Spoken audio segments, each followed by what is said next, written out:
Hi, Naomi and Alistair from Focus HR, and we're the sponsors for the Focus HR Business Excellence Awards and the Employer of Choice category. And we started the Employer of Choice category 3 years ago now. And I guess we saw that attracting and retaining people in business was going to become ever more important. And we wanted a platform that helped us to recognise those really great local employers that we did have. And I guess Chamber being the key body for local businesses, they were the perfect partner for it, and that's how the Employer of Choice category came to be 3 years ago for the Business Excellence Awards.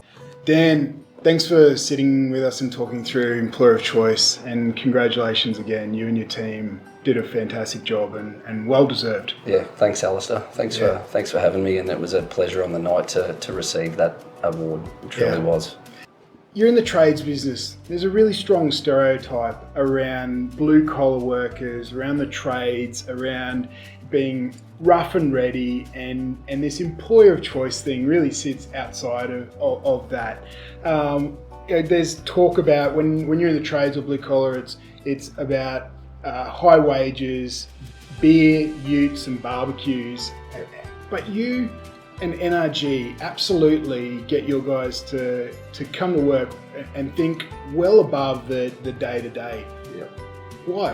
What's the difference? I think the difference is the examples that are being set through the business, and I think from the 2020 Employer of Choice to the 2021 Employer of Choice, we really had a good hard look at our blue collar workers. We really had a look at our values and how the values could be pushed through to the business.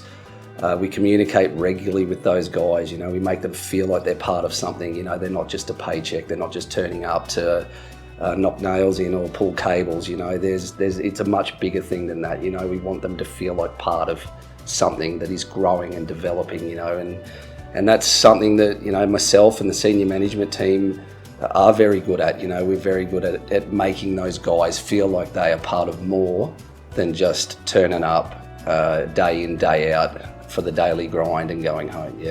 What's the best piece of advice you would share with other business owners about how to show their team that they are truly valued? Listen to your people would be my first advice. Concentrate on culture and do the things that you say you will do. Treat everyone the same, show respect, involve them in as much as possible, and create a learning environment where it's okay to make mistakes and learn from them. Empower them and entrust them and be there to support them, I think is important.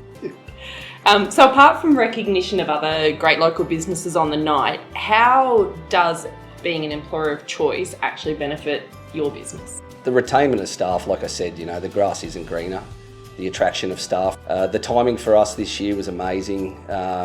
It shows that we don't just offer, lip service. Our actions do speak loud and volumes. The biggest value is the pride within the business. It's brilliant to see how proud our guys and girls are and how this creates a happy and healthy culture.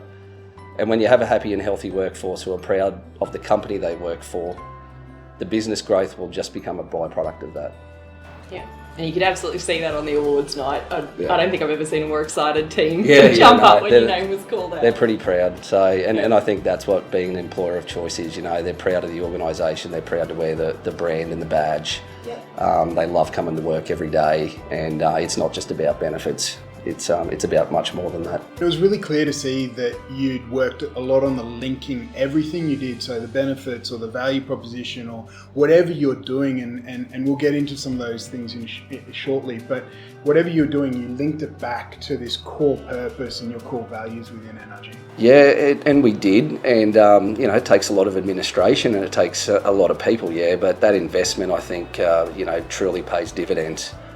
When you see the results out of the back end of that, like some people ask why you do social media, some people ask why you enter awards. For me, that sort of stuff is about brand recognition, and when you've got brand recognition, you've got people that recognise that brand and work within the business. They feel proud to work for that business, and they actually give you a lot more. And then I think that's one of the most important things that I think a lot of employers undervalue. It is really clear that you and your management team think a lot about this stuff. You not only do the work and the operations and deliver great quality service, but you think a lot about this stuff. I don't want to give away your secret sauce, but some of the ideas, some of the really great ideas that you've implemented over time. The Be Our Boss days, that's that intrinsically, minded approach, I guess, where, us as senior leaders will turn up and put our work clothes on and get in a ceiling or get under a building and work beside the apprentice and get those guys to tell us what to do. I don't know if you can put a value on that. It doesn't cost us much. There's numerous things that we're doing in the business at the moment, and to think, I think one of my sayings to the guys is think about the things that you normally wouldn't think about and then bring them to me, and if they're a good idea, then we'll implement them. So I try to get as many people in the business to think outside the square, that items or things, or it doesn't matter how silly it might sound, lots of those ideas actually add a lot of value to the business. Stuff, mate. Congratulations again. Yeah, thank you. I'd really encourage you to make an application this year to the Business Excellence Awards Employer of Choice category. Yeah, and encourage you not to stereotype yourself or measure yourself against big business and what you think the epitome of an employer of choice is, because actually whether or not you're an employer of choice boils down to what your people think of you and what the people who are thinking about joining your team think of you. That's the perception that matters. And a key part of this process, and I think one of the most valuable things that you get out of the application process for this particular award, is that your people are surveyed. So you're getting some real information around what those perceptions are. And if nothing else, that gives you a real head start on what do I need to work on to make sure that I am an employer of choice. So really encourage you to apply and go through what's a really valuable process regardless of the outcome.